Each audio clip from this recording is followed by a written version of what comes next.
Hey everybody, I'm Taryn Darling, and this is Tatter-a-fact here at Girls Inc. I'm glad to have you today. So today is a special episode, a very special episode. This is the 100th episode of Tatter-a-fact. Who would have thought? Not me. When I started Tatter-a-fact almost 5 years ago now, I started it during COVID. And it was just going to be this thing I did to keep people motivated, to stay connected with artists. And when I first started, I didn't really see it becoming a legit podcast where we would be in our 5th season and filming our 100th episode. And that's what it's become. I had a lot to learn. There's a lot to learn about podcasting. It's not as easy as one may think. I had to learn a lot. And I think we've done pretty good over the years, Olivia, don't you? Mm-hmm. You've been with me since day one. Yep. We had a lot to learn. I think we sucked at podcasting when we first started. Those camera angles are kind of embarrassing. Those camera angles are very embarrassing. If you look back to like season 1, first, Don't look back, just listen to it. Yeah. If you want to binge them on streaming. Don't go to the YouTube channel and actually look at them. Although I do look 5 years younger. Yeah. So here we are. 100th episode. And so I guess first, before we got a couple treats for you. But before we start, I wanted to just take a moment to say thank you. A deep, heartfelt thank you. I owe all of you, all the listeners, a big thank you to Olivia for being in the captain's chair and being my teammate on the technical side. And every now and then you'll hear her speak. But mostly to the listeners, to you guys. You know, you download the episodes, you tune in, you listen, you comment. And you guys keep me going. You send me messages and voice messages all the time.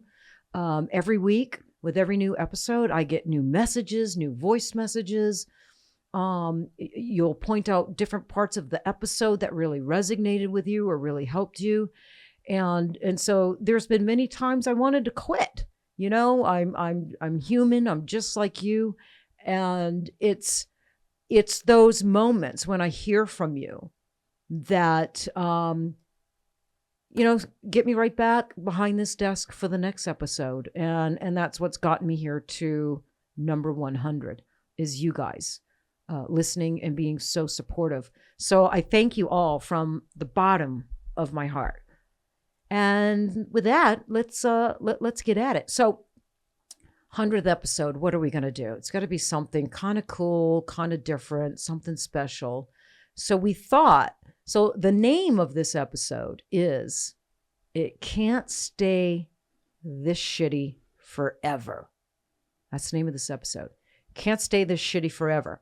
And I don't think I need to explain that, but we are going to dive deep into the shit on this episode. The next little twist is I'm not going to lead this podcast. I'm going to turn the podcast over to Sarah. The Sarah Show. Sarah Shitty Show. Olivia! What did you say? Did you just say the Sarah Shitty Show? Olivia.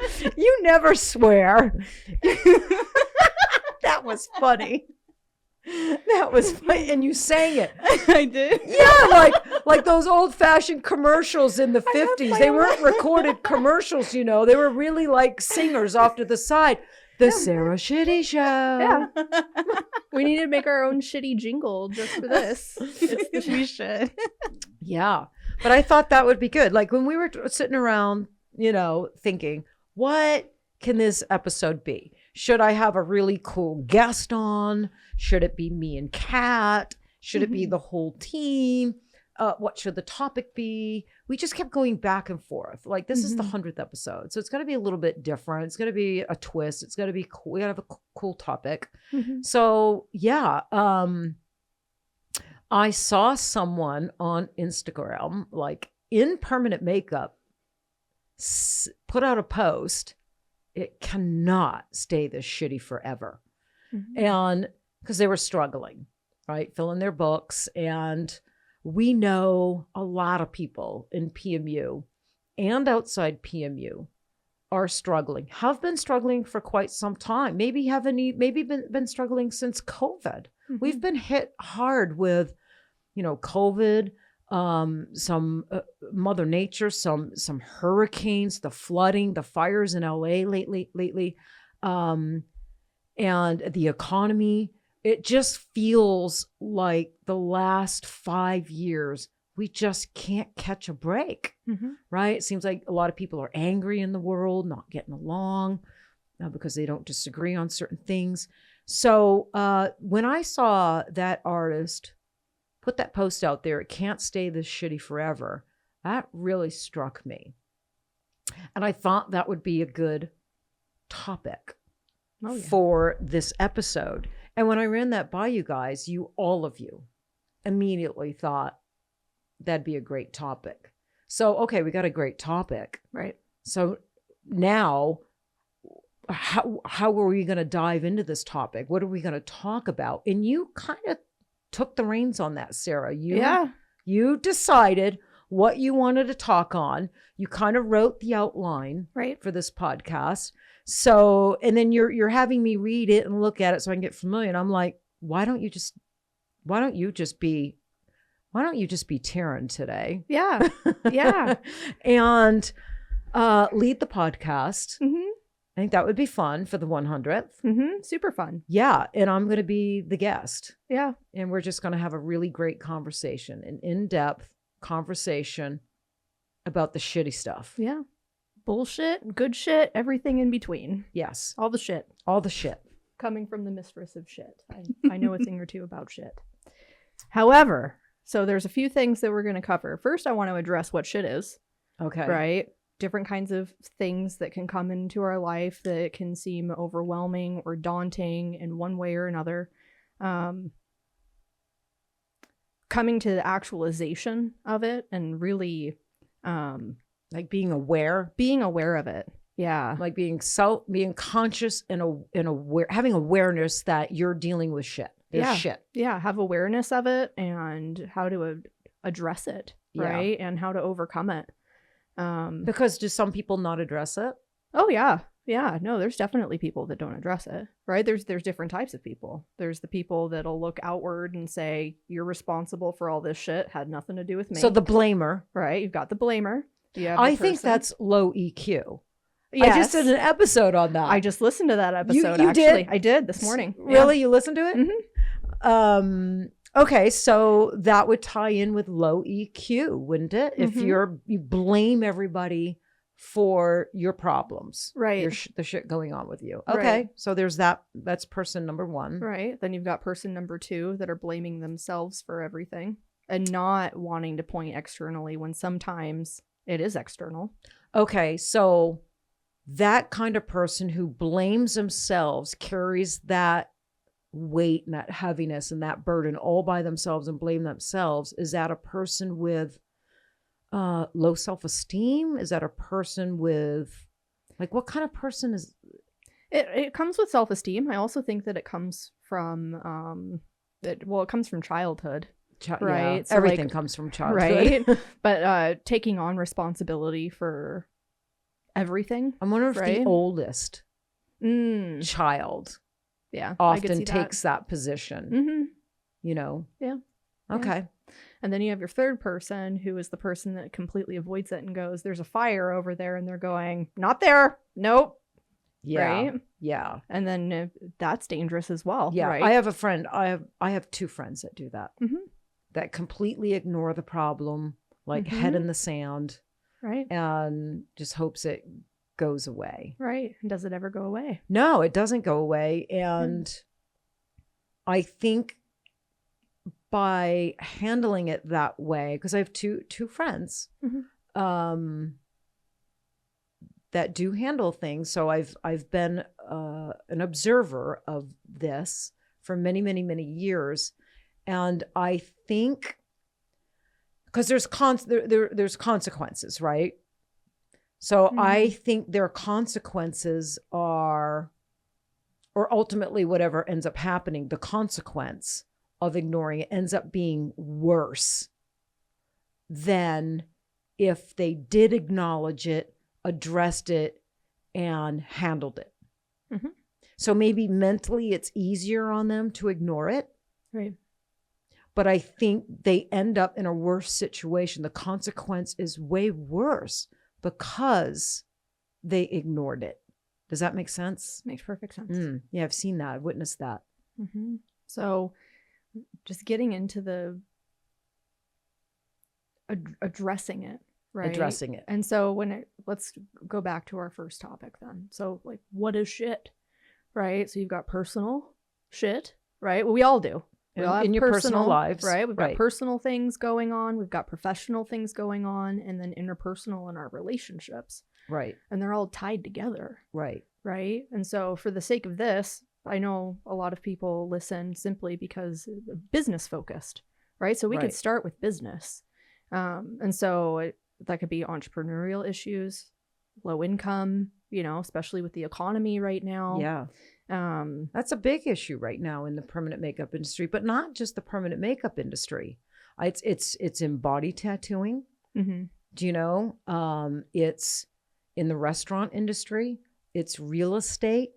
It's a lot of industries right now are really still feeling the negative effects of the economy. And it certainly hit the PMU industry, probably hairdressing, esthetician, like service industry, restaurant, probably things that people don't have to spend their money on, right? So a lot of industries got really hit. So in particular, we'll just talk about PMU. But a lot of people got hit really, really hard, where some did not. Some have not. Some have thrived through this economy, right? Girls Inc., we got hit. We're feeling the effects of the economy, but yet we're thriving. I think we're doing much better than just surviving. We're thriving, but we had to make adjustments. Yes. And quickly. Right. So yeah, I'm always transparent, when I talk to on this podcast or talk to people in the industry or whatnot. So, yeah, I mean, of course we got hit. I think every supplier, most industry companies, got hit. Most artists got hit, while there are some that did not. And so there are some artists, right, that pivoted just like we got to, right, as Girls Inc. So some of the artists did pivot, and so they saw it, they addressed it, and they overcame it. So what's the difference between the person who is struggling, right, or the artist that is struggling, the company that is struggling, and those that are succeeding in this economic climate? Yeah. I think it's seeing it, realizing that the economy's starting to decline, because you didn't just wake up one day and the economy was bad. It was a slow decline. Like every month it was slowly declined. So it's seeing that, recognizing that, and making a move. Pivoting, bringing on new services. Like if you only did eyebrows, then going out and learning eyeliner, lips, areola work, maybe getting into brow tinting, like we've seen a lot of the artists do, brow tinting, brow lamination, maybe getting into aesthetics like waxing or facials, making a move. And some made those moves pretty early on, and some did not, and some still haven't. but I don't judge the ones that haven't, because I don't think that's fair, because maybe all they know or all they want to do is PMU. Maybe they don't have a plan B. Not everybody has a plan B. Not everybody has something to pivot to, or can think of something to pivot to, or have the money it takes to pivot to something else. Mm-hmm. Do you know? Because if you're going to pivot to something else Mm-hmm. to bring in income, that usually takes an investment of some sort, Right. not just time, Right. but money. Mm-hmm.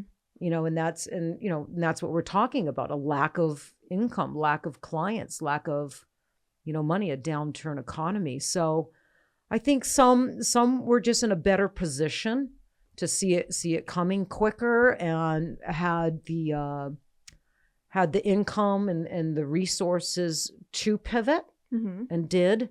And where some were in a more difficult situation and didn't have the resources, Mm-hmm. or maybe did have the resources and thought, well, this isn't gonna, this can't go on another year. Right. And even though the show is called "It Can't Stay This Shitty Forever," which is true. Right. The economy will not stay this shitty forever. Right. But you can never gauge how long it will stay shitty, Right. right? So you got to prepare for the long haul, Mhm. just in case. And this was a long haul. Yeah. And we're still kind of in it. I mean, Girls Inc., we're seeing upticks and really positive signs and whatnot. And I know some other people are, but some people are not. So I think we're still in that gray area.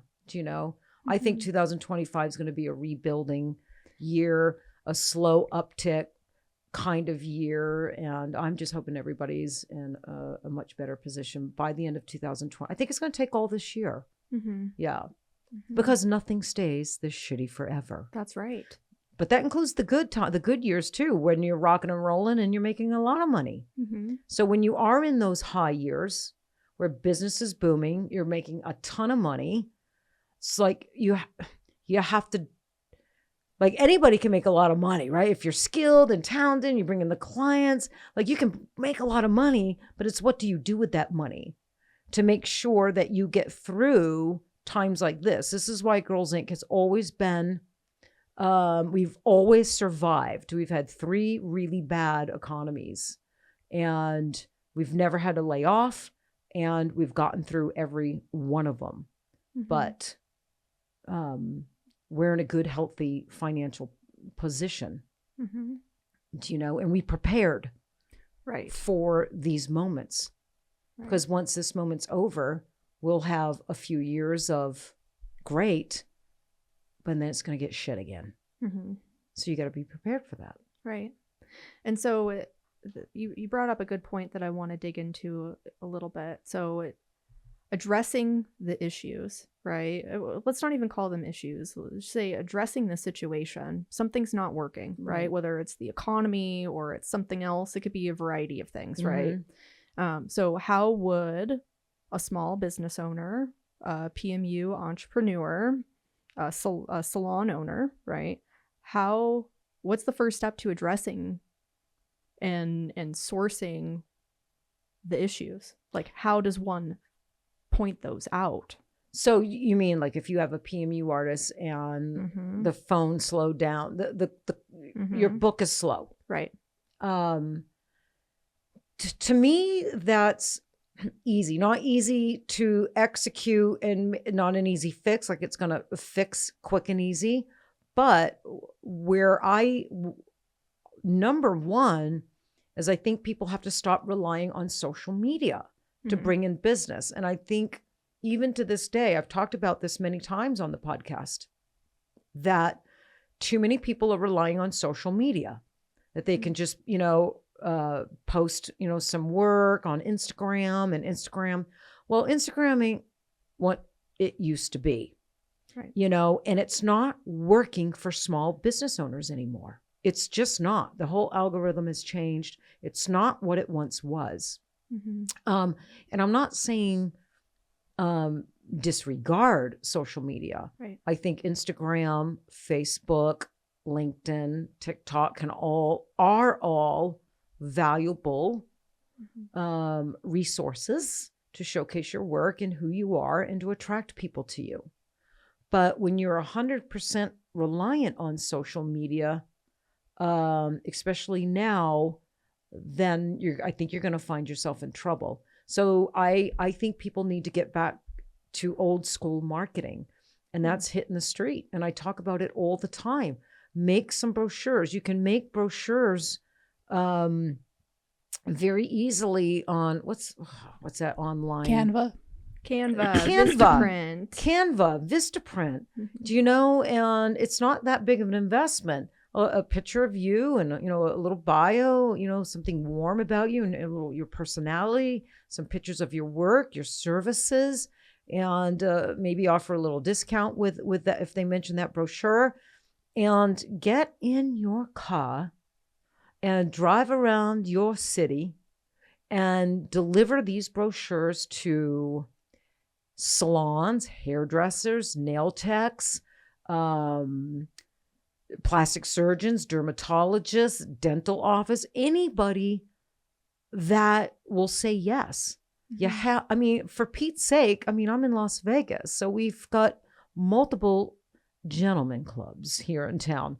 Right. Me and Kat went into all the gentlemen clubs, you know, the stripper clubs, all of them, every single one of them, and got to go and come to find out they have what they call their mother. Yeah, house mama. House mama. How do you know that, Sarah? I know a thing or two about the industry. Yeah, they call it the house mama. Yeah. And that's the lady. It's usually an older gal who cooks and brings in food for the girls working the shift that day. And they're back in the locker room and she sews. Like if their G-strings rip, she sews them up. And I met all the house moms. And so I would walk in and they'd go get the house mom. She'd come in. I'd introduce myself, say who I am, what I do. And she'd bring me back to the locker room. And I got to give little spiels about what I offer and what I do. And I left the brochures. So, you know, and Kat and I, every Christmas, she would bake cookies and we would deliver them to, over 50 places. You know, doctors, Botox girls, nurse, everybody that was referring me and possibly could be a referral. And we would drop off the Christmas cookies. And when you drop off Christmas cookies, you don't just get one foot in the door. Like your whole body gets in the door. I mean, me and Kat got in the door. Right. And people are happy and you can start a conversation. So I think we were putting flyers under windshield wipers and we'd go to salons. And we would hit all the cars and put paper flyers under all the windshield wipers. Can we still not do that? Oh, you still absolutely do that. Yeah, I know it sounds a little cheesy. There's probably some people listening right now like, that is so tacky. I am not doing flyers and putting them under windshield wipers. But it works. And it works good. Especially with this flyer, get $100 off. You know? I think sometimes we have to let go of what we think marketing is or should be and just hit the street and get out there and start making connections. We want to get eyes on us and our services. And that's a really good way to do it. So that was number one, Sarah. I really think people need to hit the street and get back to old fashioned marketing. Right. And stop relying on social media. Number two is I do think social media is an important part of your marketing and should not be neglected.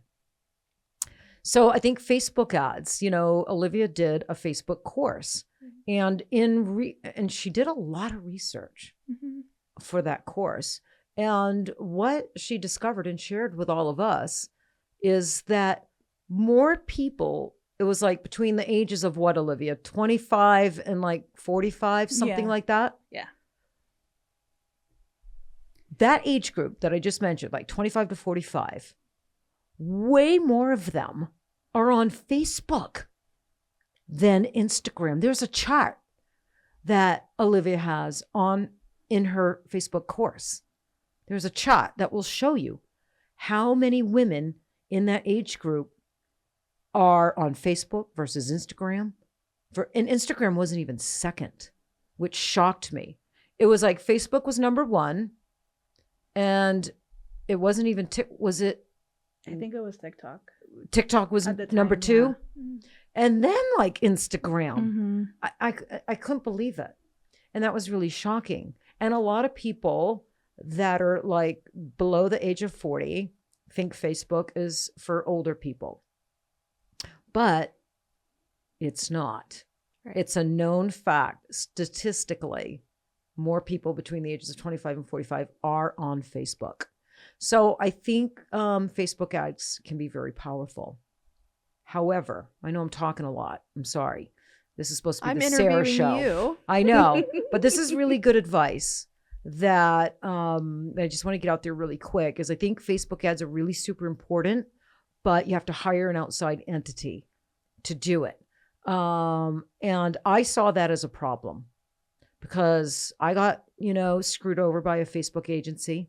And once I got screwed over, I'm like, how many other of like, my PMU peeps are getting screwed over by Facebook marketing agencies? Right. Then I had one that they didn't screw me over, but once the ad wasn't working, they didn't change it. They let it just keep freaking running, even Right. though it's not working, and trying to get them to change it was like a nightmare. Right. So I'm like, screw this, Olivia. You're really fucking smart and techie. Can you learn how to do Facebook ads? Yeah, I think so. So she dug in, and and Olivia is smart. You're Phi Beta.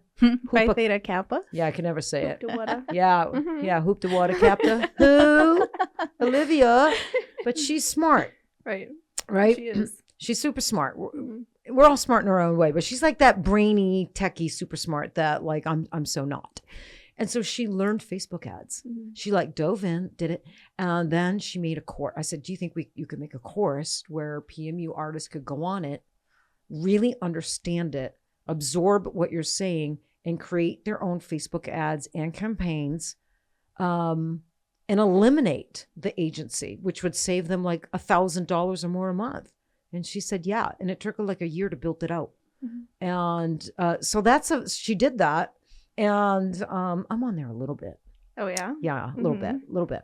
But it's a really great course. And every single person that has taken it has written back on how great that course was. Yeah, I've seen them. They're Yes. Stellar reviews. Stellar reviews.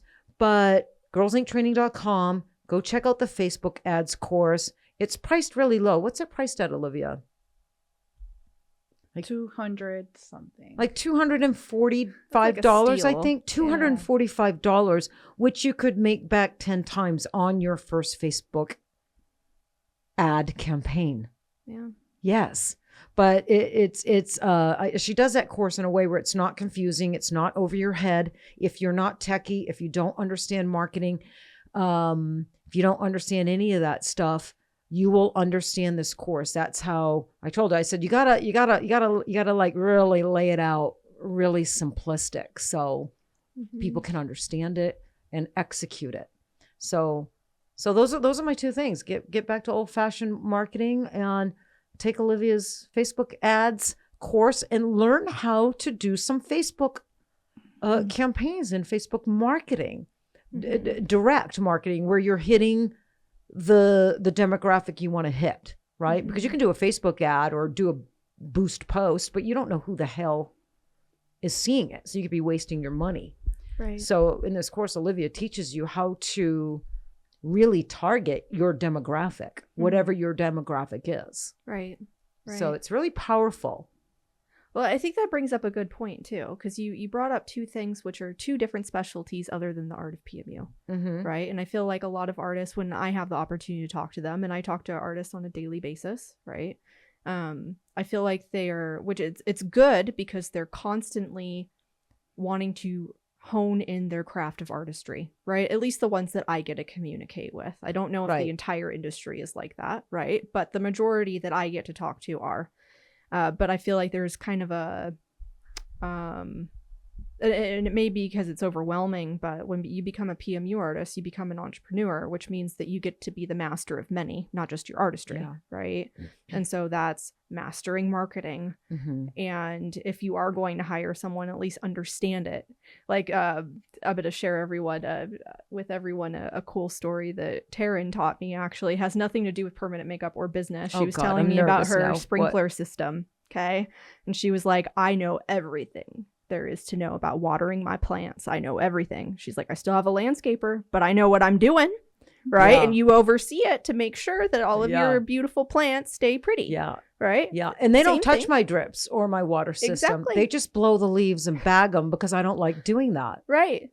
But that also relates to business. Right. You need the business of running a home. Yeah. The business of running a home. Yeah. But the same thing with managing your Facebook ads or learning how to do sales. And you're talking about old school sales, which is like reverse referral marketing, right? Yes. Which is, it's really powerful stuff, and people are afraid of it, right? Because it's face to face, but it's also relationship building. Yeah, I don't know why they're afraid of it. Did social media make people afraid of getting back out in front of people? We're so used to talking to our phones. Well, it's easier. In some cases, it's easier. You know, some people are definitely afraid to, film videos and post on Instagram. And for some people, it's really easy. But I don't know. I think when you're in front of someone, trying to have them refer you, like you walk into a doctor's office or a nail salon and you meet the person that could potentially take your brochures and business cards and potentially refer you a lot of people over the course of time. That's an opportunity for them to see, not just see you, a picture of you, or a video of you, but they hear your voice. They feel your kindness, because we all have an energy, right? So they get to feel your energy, your warm energy. They get a sense that you're kind and you're good at what you do, and you're good with people. And I think that goes a very, very long way, especially when you are talking to other professionals like nurses, doctors, injectors, and other people that are in professional positions that have large female clienteles, right? I think you should dress to impress. Yes. I don't think low, so some people might get mad at me, but I don't think like really super low cut shirts and things like that. I think like business casual, is that a good way to dress? Well, yeah, and you dress according to the people that you're trying to appeal to, because people like people that are like them. Yeah. Either they're how does it go? So it goes, people like you if they feel like they're like you, or they want to be like you. Right. Right. Those are the two things. Right. If they don't want to be like you, they're not going to like you. Right. So if you're going into a doctor's office, you need to dress a little conservatively. Okay. So what if I'm going to see House Mama? House Mama. You want to dress a little cutesy. You want to dress a little cutesy. You want to show some cleavage. Yeah. Yeah. Okay. No, I get the point. I always say dress to impress, and you feel good when you're dressed good, right? So I take dressing and clothes very seriously. Yeah. I've always been really obsessed with clothes, but yeah, I think it's important, and it allows them, like I said, to feel your energy, hear your voice, see you in person, and have a real conversation with you and get to know you. They can get to know you, in those 5 minutes, and you just lock down a really great referral. 100%. I have referrals, Sarah. That's why I don't really need to market anymore for clients. And I really don't. My website just kind of sits there, and I don't really do SEO for my personal client website. And I don't really market anymore, and I haven't for a long time, but that's because I built such a big, strong network system. Like I have a ton of doctors and injectors and hairdressers and nail all over the valley, Las Vegas Valley, that have been referring me for years and years and years. And I have clients that have been coming to me for years and years and years. So, and most of those referrals, if not all of them, was because, I went into their office, I booked a meeting. You can do breakfast meetings. Mm-hmm. You just supply like the bagels and cream cheese and coffee. And that's a really easy way to get a breakfast meeting with the staff. They love having breakfast, Mm-hmm. right? Being served to them. So yeah, I just think it's really super important. Mm-hmm. Well, and the power of follow-up too, right? It's not like you went and stopped and saw them once. No, you went and you developed a relationship with them over time, I'm assuming. 100%. Mm-hmm. I even offered to do their permanent makeup work. Or if it was a gentleman, like a male doctor I was talking, if they had a wife or, someone in their family that was interested in permanent makeup, I always offered to do them for free. Mm-hmm. And I know a lot of PMU artists don't like to do anything for free, but if I have a hairdresser and I put a pair of beautiful eyebrows on her, or eyeliner, or both if I'm lucky enough, right? And I don't charge her anything, but over the course of the next five years plus, however long she's a hairdresser, I keep her permanent makeup up for her. And I have a lot of these situations. And when I see them, they'll tip me. Mm-hmm. And I'll accept their tip, right? Because they're hairdressers. So I'll take their tip, but I don't charge them. Mm-hmm. They keep their cards at their station mm-hmm. for all their clients to see. And that's how I built my book really fast. That's why I needed to open up another studio, mm-hmm. a studio, and have artists under me all those years ago. So I personally, that was a strategy that worked for me. I have heard some PMU artists, like, they don't really want to do procedures for free, things like that. So, I have no judgment if that's how you feel, but I didn't feel that way. And the strategy of putting free eyebrows, eyeliner, or lips on someone like a hairdresser, someone like a Botox injector, a nail tech, someone like that who sees female clientele throughout the day mm-hmm. was a really winning strategy for me. And it's still paying off 24 years later. Mm-hmm. Yes. Yeah. Well, and it's interesting because that's what most successful salespeople do. Yeah. Right. I don't consider myself a salesperson. No, but that's and that's the beauty about sales, right? The best salespeople, you don't even know they're salespeople, mm-hmm. and they don't want to admit that they're salespeople either. Right. I'm not saying that you are, but you've got a good sales acumen. Yeah, and people that refer you, it's good to lock their birthdays or their anniversaries in your calendar. And when it's their birthday, you hit them up on Facebook. I'm not saying you have to give your personal cell phone number to people, but you're Facebook friends with them. Mm-hmm. And throughout the year, even if it's just once or twice, mm-hmm. Little message, little something, just staying mm-hmm. connected. Mm-hmm. I've always done that. Mm-hmm. So I think keeping that like you said, you call it a follow-up, and I just call it just keeping the connection connected. Yeah. It doesn't take a lot. Mm-mm. And it doesn't have to feel intimate. Right. Or you know what I mean? Mm-hmm. They don't have to be your best friend. You don't have to go to dinner with them, but you're still keeping the connection by mm-hmm. just sending a little message once or twice a year. Mm-hmm. Yeah. Yeah. And so, other than filling up a book, so say someone has their book full, what other kind of things would be coming up for a permanent makeup artist? Say they're ultra successful, they don't have any issues with business. What else could a permanent makeup artist be coming against? I mean, when you found success and you had, when you just started and say your book was really full, I mean, what other kind of things were you struggling with? Obviously, business was going great. Yeah, business was going great, but I was struggling with keeping up. And I've always struggled with that probably because I'm a Virgo. Mm-hmm. And I tried to do everything myself. I didn't want anybody else booking my clients. I felt like they wouldn't talk to them the way I talk to them. Mm-hmm. I felt like they didn't really kind of know what to add. I don't know.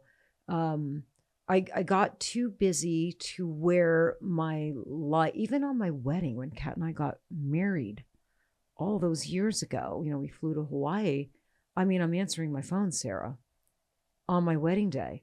I was so afraid not to answer my phone and book clients immediately.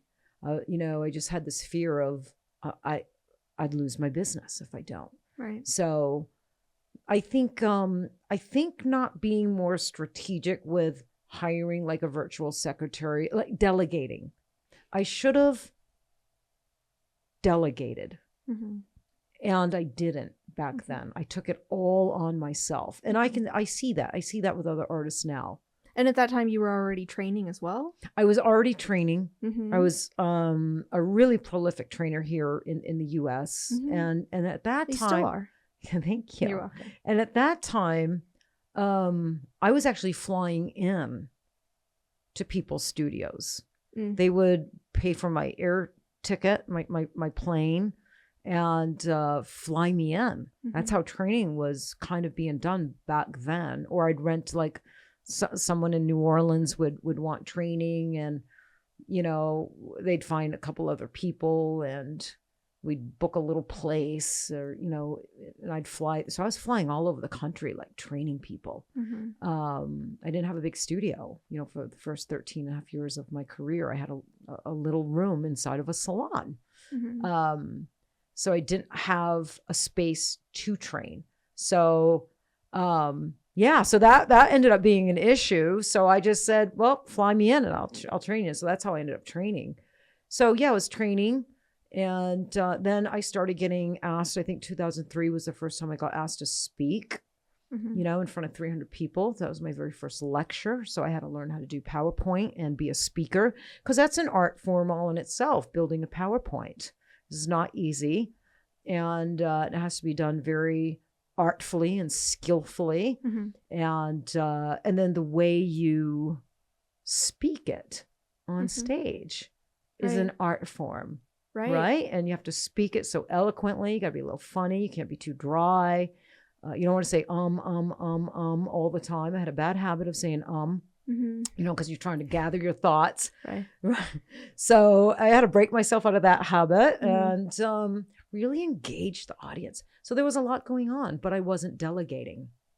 I wasn't delegating. So when was the point where you saw the shit, right? We're going to go back into shit. You Yeah. had that, that. Yeah, 'cause that was my roundabout- shit. Yeah. That was the shit. 'Cause You I were, was you were miserable. up against it. Yeah, I'm happy. Right? Business is great, Right. but I'm miserable because I don't have a day off. I can't go on vacation. I Right. can't do nothing. Do you remember that single moment when you finally accepted the fact that you were going to hire someone on? Yeah.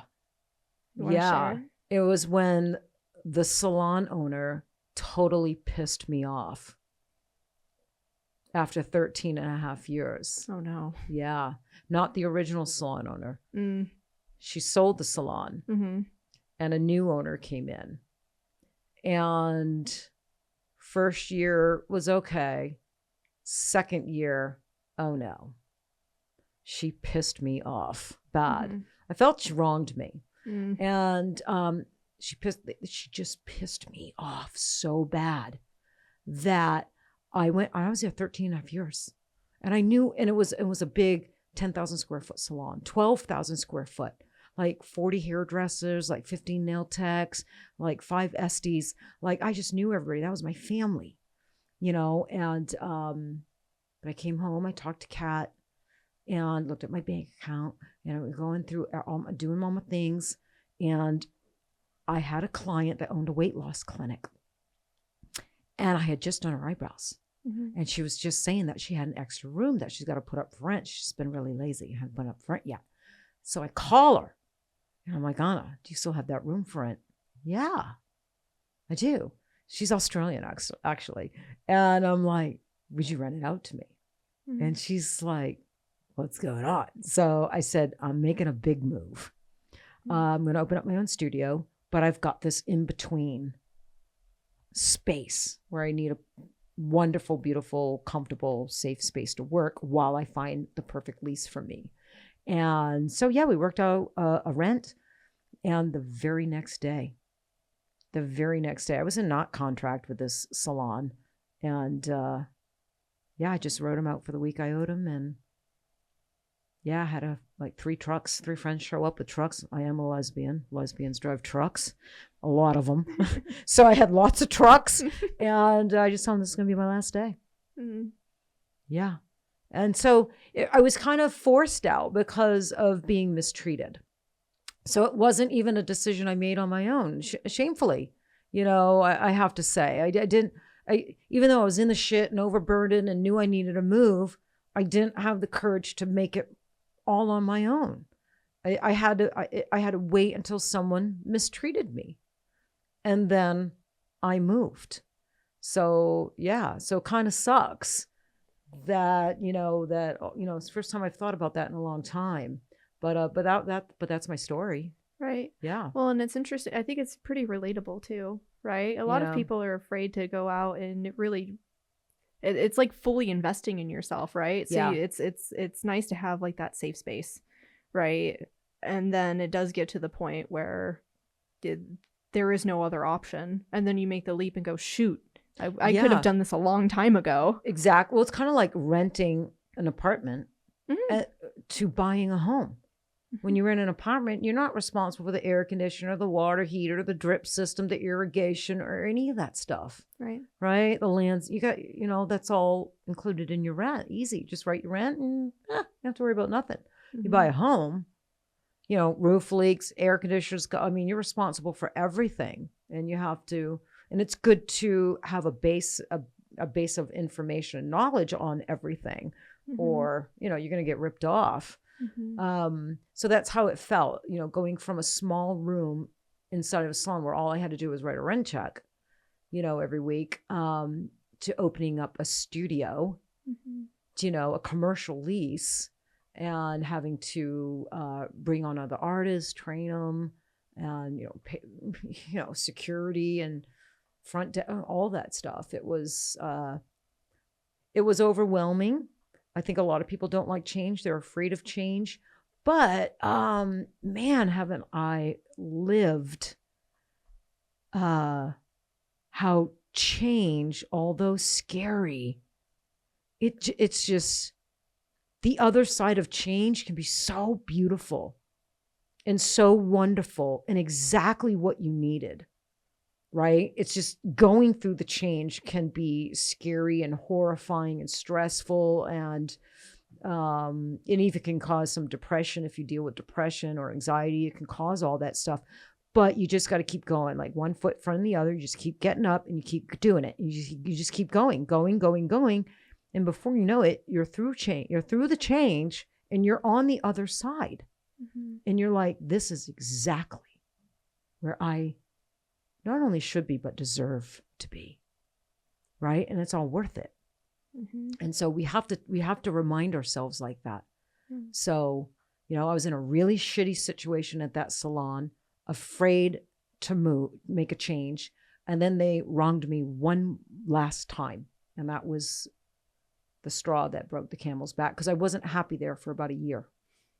Yeah. So it was a shitty year, and made the change. Yeah. And then had a great, 12, 13 years.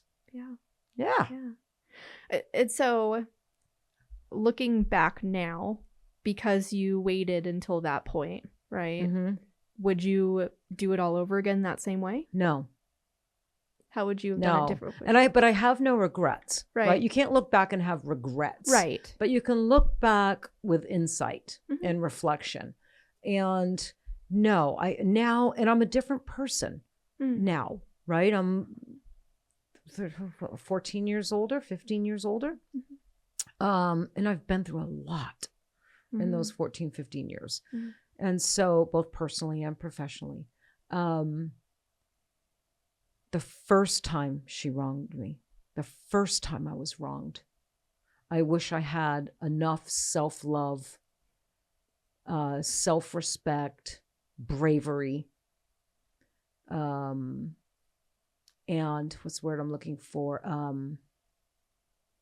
Trust in myself to have left, instead of staying a whole year knowing I'm being mistreated, knowing this is going on, and unhappy. And the only reason I'm there is because I've been there so long I'm afraid to leave everyone I know, and I'm afraid to go out on my own.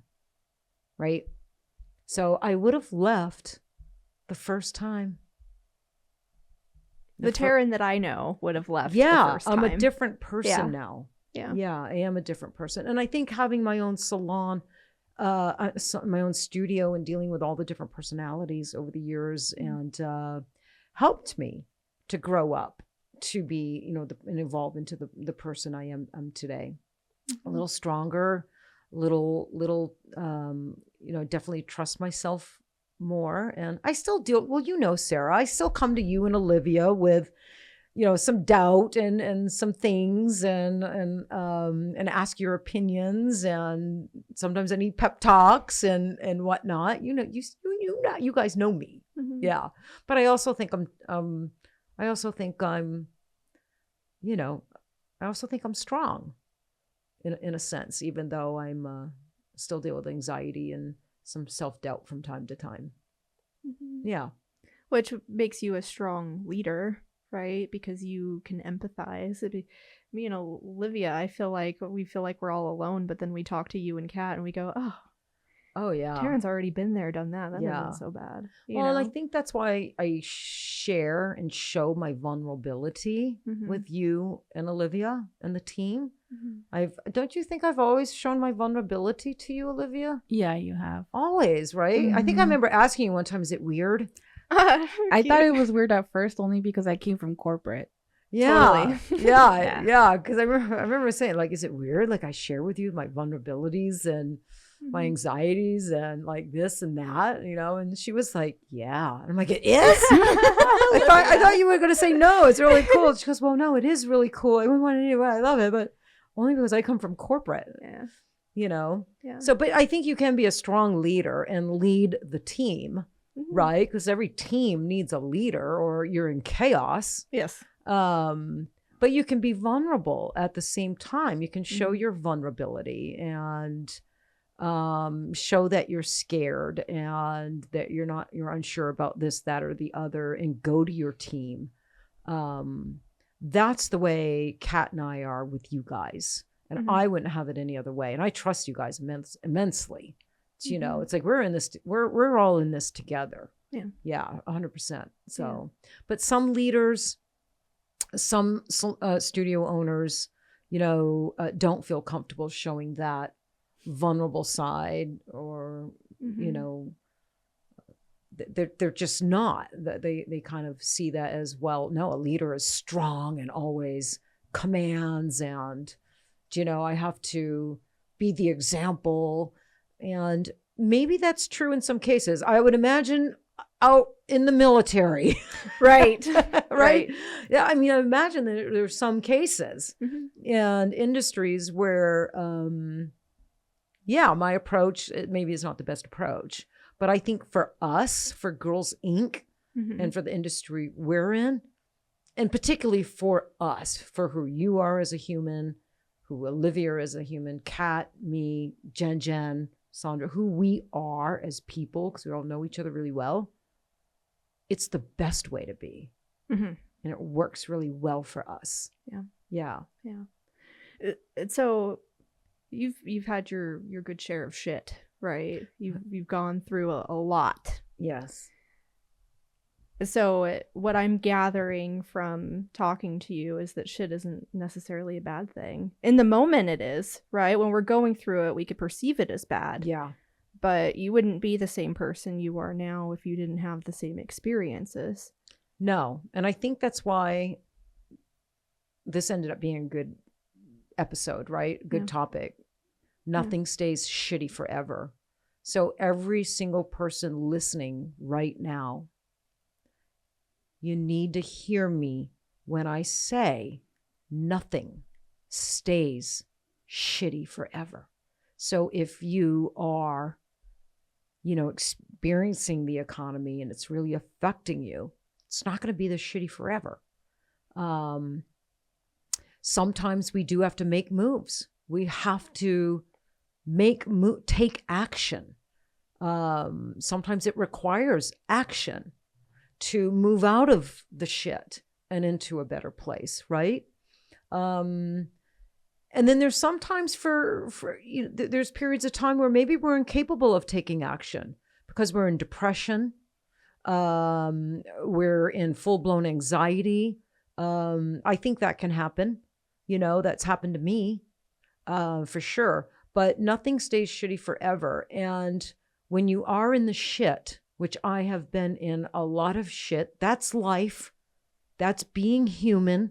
That's actually living life. When you're out there fucking living life, you're going to have shit, right? If you don't want shit, then you can't really live life and embrace all that life has to offer, right? You'd have to seclude and hide and protect and guard. And that's not me. I want to experience life. I want to love a lot. I want to talk to a lot of people. I want to collab a lot. I want to do a lot of things. I have a lot of goals. I want to go a lot of places. I want to embrace life and live life and achieve my dreams. I got real big dreams. I got still big dreams left. And in order to have that life, I have to deal with the shit that comes with that life. And some of the shit can be really heavy, really cumbersome, really burdensome, and really sad, really hard. And it can really take you down, man. It can take you down to one fucking knee, man. You know what I mean? Yeah. But you got to grieve, you got to cry, you got to talk to someone, and you got to know that there is opportunity in shit. You have to look for the fucking opportunities in the shitty mess that you're in, right? Because there's opportunity in every shitty mess.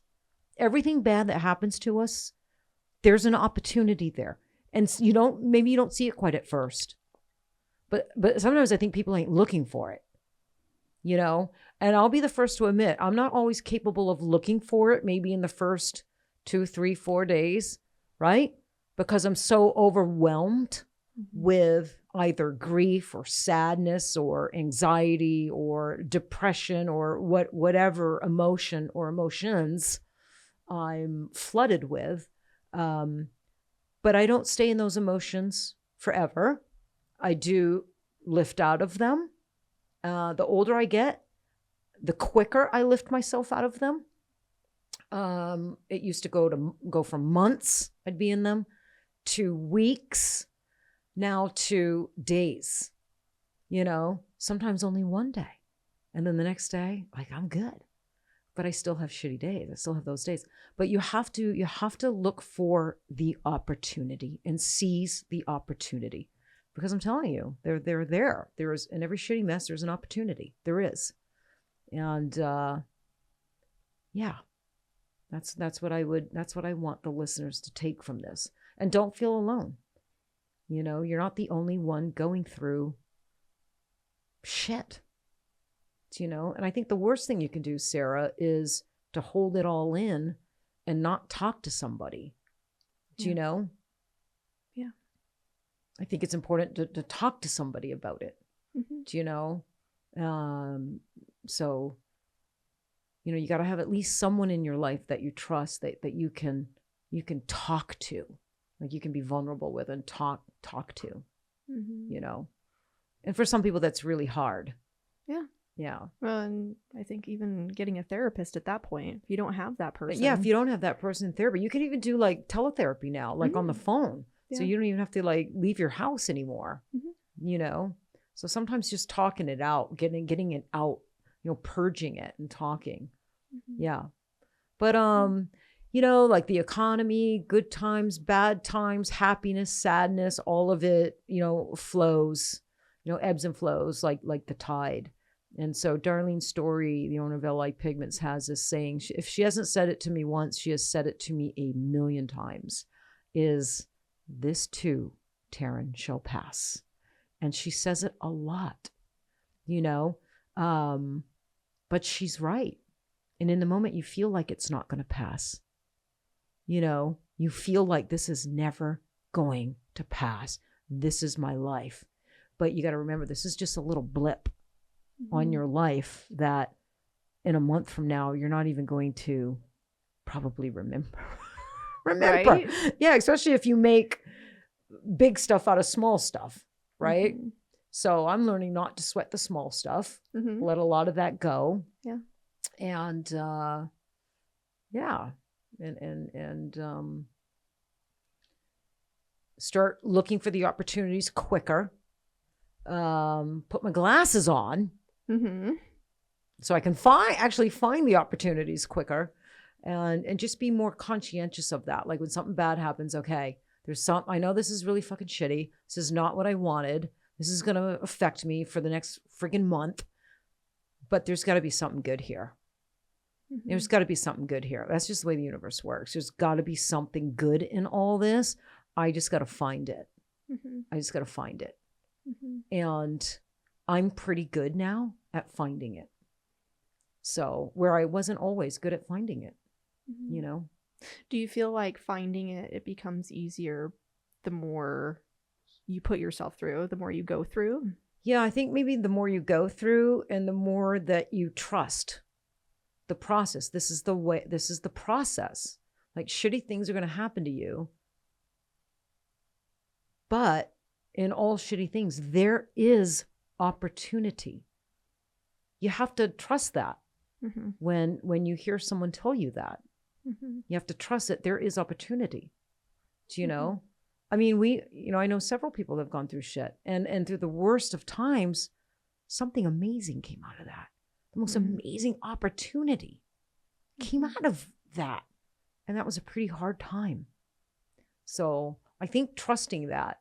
And sometimes it boils down to just like getting up off your ass, putting your big girl panties on and looking for that opportunity, right? Because we can get into a pity party and we can feel sorry for ourselves. I know I can sometimes, wallow in the pity for, a day or two because it just feels good to stew in it for, a bit, but you don't want to stew in it too long. And I don't think it's necessarily a bad thing to stew in it for a couple of days and to really feel it. Do you know? I don't think that's necessarily a bad thing. We can't always be strong. Right. I think it's okay to be weak and break down and cancel everything and curl up on the couch for a couple of days and just wallow in your shit, man. Just don't stay there too long. Right. Yeah. No, really well said. Yeah. Really right. well I said. think this was pretty good. I think it was pretty good too. Yeah. I felt like I talked most of the episode, though. Did I talk too much? That was Sarah's shitty show. It's yeah. It's a lot of me getting a lot of information from my boss. Do you have anything you got an outline there. You got some notes. I don't know. Is there anything that you want to say and leave our listeners with? Yeah. And I'm going to ask you the same thing, Olivia. So be thinking about it over there. Well, I think that we all deal with our own share of shit. And it could be personal, it could be professional, it could be with our relationships. But ultimately, we are always one decision away from a completely different life. Yeah. And that's how powerful we are. But sometimes when we're stuck in it, it can feel way bigger than what it actually is. Yeah. And that's where having someone to talk to, even if it's a therapist or a friend or a partner or a boss. I go to Kat and Taryn with a lot of my shit from time to time. Yeah. And, but it does always get better. Yeah.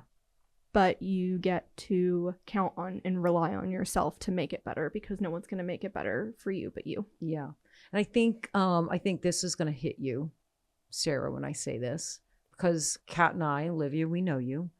We know when you applied at Girls Inc., you were in shit. Oh, so much shit. You were in the middle of shit. Yeah. Like, I was like, oh my God, this girl's in the middle of shit. But from then to now, in the course of 2 years, I mean, you're living proof. The opportunity while in shit, right? Yeah. The opportunity. Because look at you now.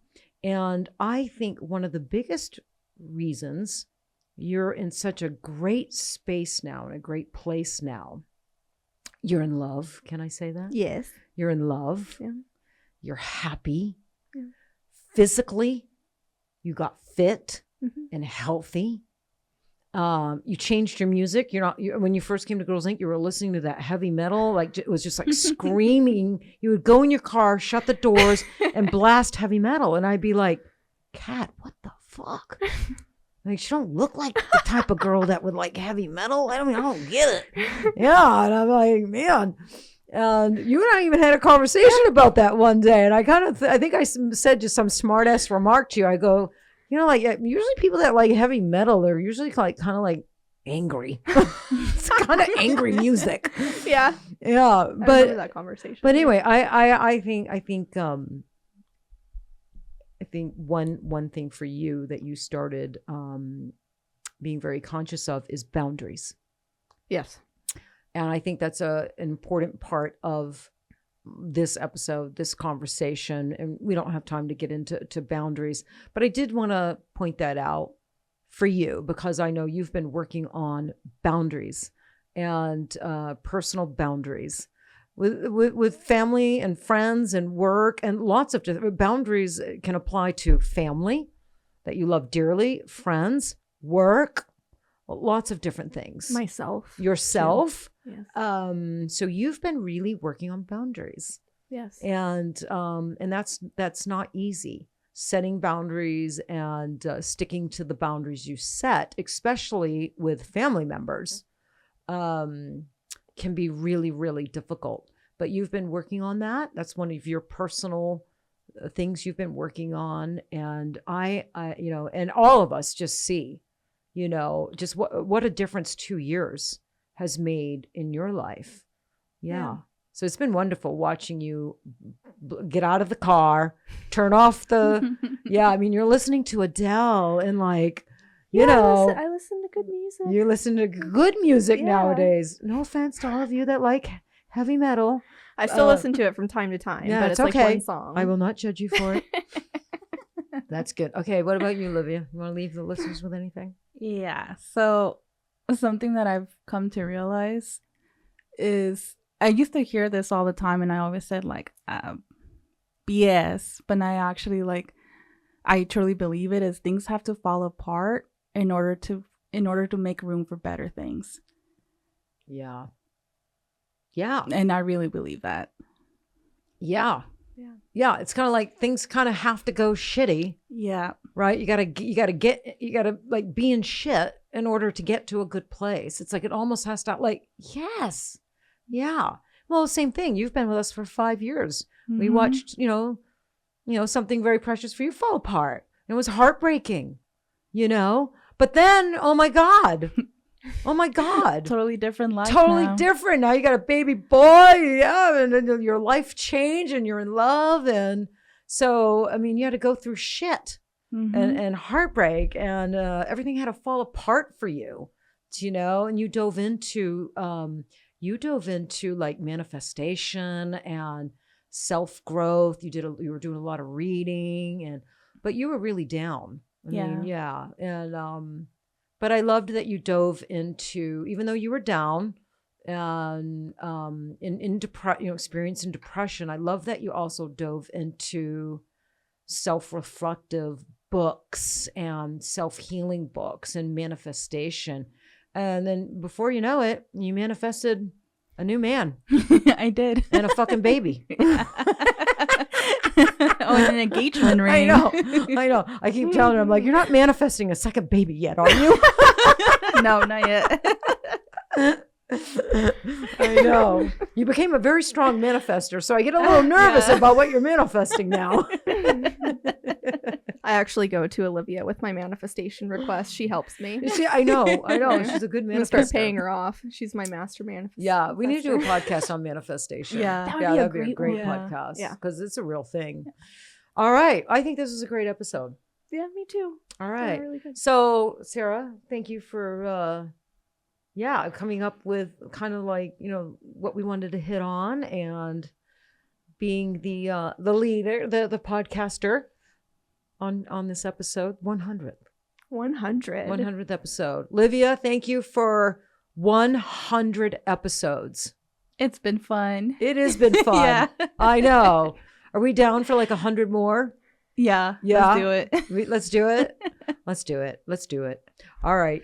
Hey, you guys, thank you so much, man, for hanging out with us today. Thank you for 100 episodes, all your support. We love you. We wouldn't be here without you. And you know, I like to always leave you with a quote. A lot of times my sign off is stay in pursuit of happiness. But I thought it was appropriate to leave you with this today. You can be the shit without having to shit on anyone. And with that, we will see you next time.